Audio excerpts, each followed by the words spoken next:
I was always told that I was an orphan, and I always missed having a father. A week ago, my father appeared at the door. My parents had been very young when they had me, and I couldn't understand what could have happened to my father for him to be dead. I was raised by my mother and my grandfather. In our house, my father was never talked about. It was a taboo subject. Every time I asked about him, my mother would change the subject or tell me it was better not to talk about it. Over time, I stopped asking, although the curiosity and sadness never went away. Yesterday, someone knocked on the door. When I opened it, there he was, a man I didn't know but with a look that felt strangely familiar. He told me he was my father. I got very nervous and didn't know what to say. My mother came to the door, and when she saw him, her expression changed from surprise to fury. "Get out of here immediately!" My mother shouted at him. He tried to explain himself, but my mother didn't let him speak. Finally, he realized he wasn't welcome and left. The following days were tense with my mother. I couldn't understand how she had kept something so important from me. I repeatedly demanded why she hadn't told me that my father was alive. In a fit of anger, I called her a psychopath.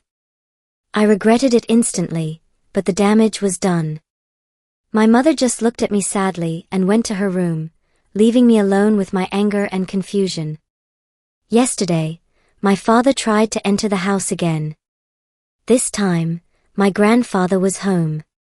When he saw him, my grandfather became furious. I had never seen him like that. He tried to hit my father and called him an abuser. "If you come back here, I'll end you, I swear." "You were very lucky we didn't report you back then," my grandfather shouted, filled with rage.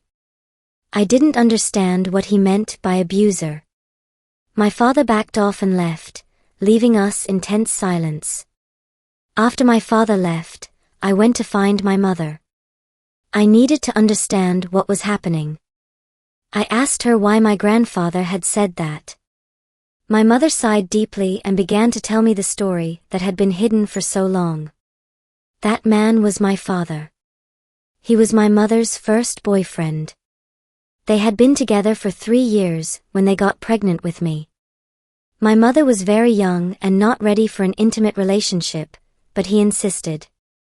One day, he crossed a line and forced her. My mother was devastated and, with my grandfather's support, decided to stay away from him to protect both me and herself.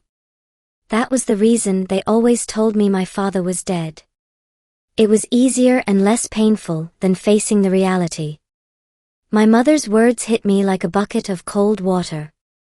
Suddenly, everything made sense. I felt overwhelmed with guilt for having treated her so badly, for calling her a psychopath. That word, and the expression of pain on my mother's face when I called her that, resonated in my head, making me feel more and more ashamed. I should never have said it. I looked at my mother and hugged her, promising myself that I would take care of her for life.